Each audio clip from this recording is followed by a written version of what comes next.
आज म तपाईँलाई ठुलो सत्य बताउँछ है। मेरो दिमागमा नि वाइफाई छ क्या, तर समस्या के छ भने वाइफाईको पासवर्डै थाहा छैन मलाई। बिहान बुढीले प्याज टमाटर नुन लिएर आइज भन्यो है, बजार पनि गयो, तुरा म के ल्याउन आएको भन्ने कुरा त बिर्सेछ है। आलु त देखाएको थियो,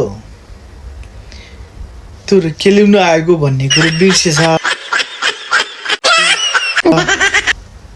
घरमा पुगेपछि बुढीले सोध्यो सामान खुइटा, मैले भन्यो सामान त आइन हो, तुरु मैले अनुभव लिएर आएको छ, त्यसैले साथ्यो हो। बुढो भएपछि उमेर बढेपछि दिमाग पनि बढ्नु पर्ने हो नि, दिमाग त झन् गाड्दो रहेछ हौ।